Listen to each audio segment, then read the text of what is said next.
Salut tout le monde, c'est Jessie Trémoulière. Alors aujourd'hui, je vous emmène dans les Pyrénées-Atlantiques pour tourner l'épisode 2 de la web-série de Newland. Allez, venez avec moi, je vous emmène.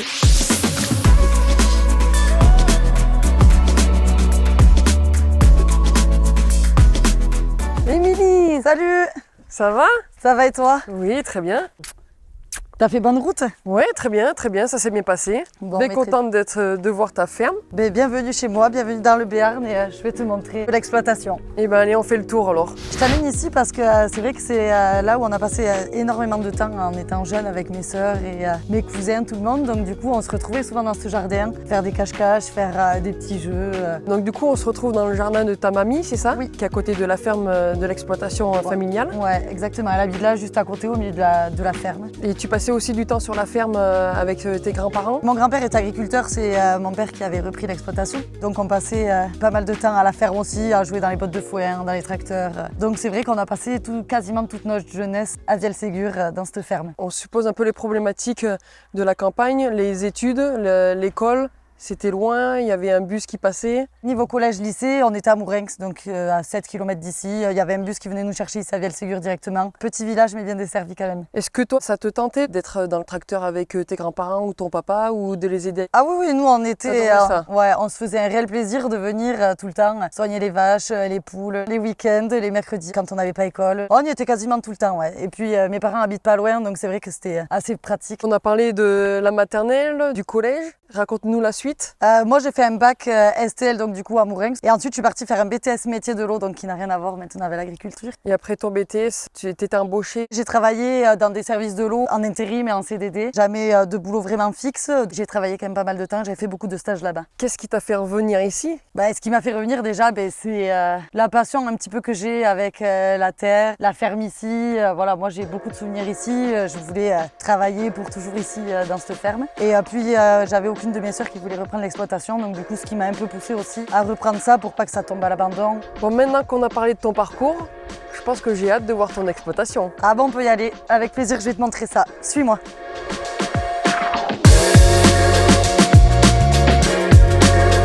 Émilie, on a parlé de ton enfance, tes études. J'ai envie de poser une question. Comment le rugby est venu dans ta vie? C'est vrai que c'est un sport que personne n'a pratiqué chez nous. C'est venu parce qu'en fait, on a créé une équipe de seniors à Arctic. On a fait une entente avec Salis les Pumbas. Et ensuite, je suis arrivée à Lens, donc du coup, il y a 7 ans.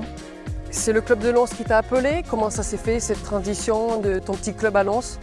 Non, moi c'est pas Lens qui m'a appelé, Lens a appelé une copine à moi. D'accord. Voilà, et j'ai vu qu'on était toujours ensemble, je me suis dit allez, je te suis.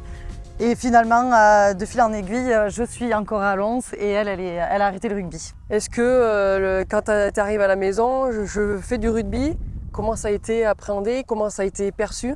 Ah non, ça a été hyper bien perçu parce que bon, c'est vrai que c'était une découverte du coup pour un peu tout le monde. Je pense que nos parents sont fiers quand même qu'on ait fait du rugby et tout le monde l'a bien pris. Et voilà, c'est un sport comme un autre et autant pour les femmes que pour les hommes, je pense. Des nanas qui arrivent, on veut faire du rugby, comment tu l'as ressenti tout ça? J'ai l'impression quand même que les femmes maintenant peuvent faire autant de rugby que les hommes. Et d'arriver à Lens dans un club voilà, au plus haut niveau, je trouve qu'il n'y a pas énormément d'inégalités entre, mis à part la médiatisation, peut-être les salaires et compagnie. On a parlé des inégalités, t'es arrivé tard sur le rugby. Qu'est-ce qui t'a fait rester dans ce sport-là? Je ne sais pas si t'as fait de sport avant. Ouais, j'ai fait du basket un petit peu avant. Donc, bon, on avait monté une équipe aussi de seniors au basket. C'est moi qui monte toutes les équipes.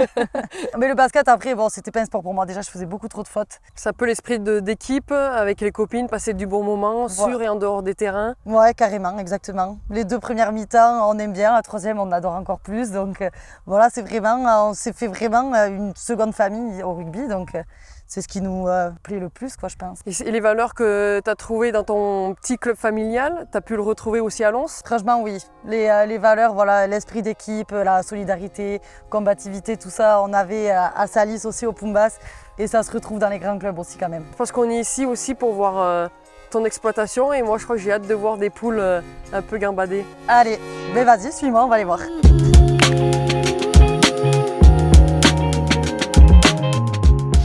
De l'exploitation, de la ferme, est-ce que ça t'a donné un peu cette force sur le rugby? Ouais, je pense que oui, d'avoir grandi ici dans le milieu agricole, d'avoir toujours eu plus ou moins les mains dans la terre et compagnie. Et je pense que ça nous a aidé quand même à avoir le niaque que je peux avoir sur un terrain. J'ai pas eu peur d'aller me mettre dans la boue ou quoi. Donc c'est vrai qu'on a des valeurs quand même qu'on a appris à la ferme et qui nous aident, je pense, au rugby. Ta famille, c'est un collectif aussi. Tu fais un sport collectif. Est-ce que ça aussi, ça t'a pas aidé? Oui, c'est vrai que le rugby et mon boulot, du coup, ça se rapproche aussi dans ce sens-là. Parce que comme on disait, on est tout le temps entre copines, entre nouvelles familles au rugby. Et c'est vrai qu'ici, moi aussi, je travaille avec mon père. Après, ma mère vient nous aider, mes soeurs viennent m'aider de temps en temps. Mais bon, c'est pas toujours tout beau, tout rose. On va pas se leurrer. mais après, c'est quand même une force, je pense, de travailler avec mon père parce qu'il a encore énormément de choses à m'apprendre. Et j'aurais pas pu reprendre tout ça toute seule. Et je crois qu'il y a 12 000 autres personnes qui nous attendent. Oui, c'est vrai que j'ai une très grande famille. J'ai 12 000 autres sœurs, je peux te les montrer. Alors, explique-moi un peu ton quotidien. Qu'est-ce que tu fais de ta journée? Nous, déjà, tous les matins, il faut qu'on ramasse les œufs. Ça, c'est notre premier boulot jusqu'à 10h. Et tu disais qu'il y avait ton papa aussi. Est-ce que chacun a sa tâche sur l'exploitation? On travaille tout le temps ensemble déjà. Après, on a les vaches et le maïs et tout. On fait tout ensemble. Et heureusement qu'il est là d'ailleurs parce qu'il faut qu'il m'apprenne beaucoup de choses encore. Et du coup, le matin, tu me disais que tu venais ici récolter les œufs. Est-ce que tu peux me raconter un peu plus comment ça se passe? Nous, après, c'est un bâtiment moderne, donc du coup, qui a que 3 ans. L'aliment, c'est automatique. La boisson, c'est automatique. Le ramassage des œufs, bien sûr, on n'y va pas avec notre petit panier pour ramasser les œufs. Ça amène un autre confort de vie quand même. Jamais on aurait pu avoir 12 000 poules. Ça serait infaisable. Il faudrait être bien plus que 2. La modernisation, on voit que ça amène aussi un confort de vie. Tu as aussi un autre atelier, là, l'étang. Comment tu as vu l'évolution? Est-ce que c'est adapté pour les femmes aussi? Oui, je pense que maintenant, les tracteurs ou les machines sont adaptés pour les femmes parce que c'est vrai qu'on a moins de force que les hommes. Mais maintenant, les tracteurs, les sièges s'avancent, les sièges se baissent. On est un peu plus quand même dans le confort. Et rien que d'atelier de machine, maintenant, on est capable de le faire. Je ne sais pas si à l'époque, on aurait pu le faire, mais bon, je pense qu'il y a eu quand même du progrès. Sans cette modernisation, est-ce que tu te serais installé? Est-ce que tu aurais fait ce choix de vie? Je pense que ça n'avait pas eu autant de progrès. Déjà, qu'on n'est pas énormément d'agriculteurs, je pense qu'il y en aurait encore moins. Donc non, je pense que je ne me serais pas lancée là-dedans. Est-ce que tu as un message pour ces filles, ces jeunes femmes qui sont un peu réticentes? Oui, moi je pense que si c'est leur passion, si c'est ce qu'elles veulent faire dans la vie, il faut vraiment pas hésiter. Parce que maintenant, nous les femmes, on est capables d'en faire autant, voire mieux que les hommes. Donc franchement, il n'y a pas de souci sur ça. Et moi, personnellement, j'ai jamais connu d'inégalité d'être une femme dans ce milieu-là. Et au rugby, pareil. Donc je pense que si c'est vraiment leur passion, foncez et ça va le faire. Émilie, on vient de quitter les poules et on sait que c'est un milieu, on travaille avec des êtres vivants. Tu as été sûrement impactée par la grippe aviaire. Comment tu arrives à gérer un peu ces difficultés-là? Ouais, le problème, c'est que la grippe aviaire, je pense que ce serait un problème tous les ans. Quand on est impacté, nous ici dans la région, il faut les confiner. Et le problème, c'est qu'elles ne sont pas habituées à être confinées. Donc ça, c'est quand même un peu embêtant parce que quand elles sont habituées à aller dehors et que du jour au lendemain, on te laisse dedans, et bien, il y a du piquage, il y a de la mortalité. Voilà. C'est vrai qu'on est dans le milieu agricole, on est un peu esselé, on est un peu à l'abandon, il n'y a pas spécialement d'aide ou de compréhension au plus haut, qu'on est un peu livré à nous-mêmes. Exactement, vraiment livré à nous-mêmes. On a des techniciens qui viennent, oui, de temps en temps. Il faut qu'on se gère même les problèmes tout seul, quoi.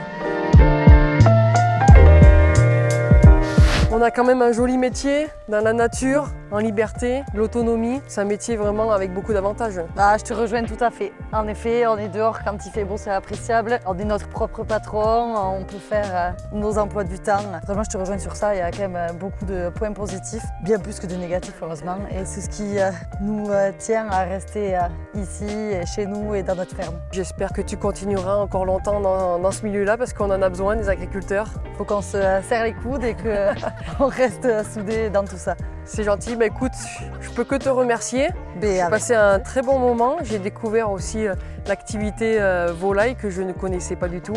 Et je te remercie et à bientôt.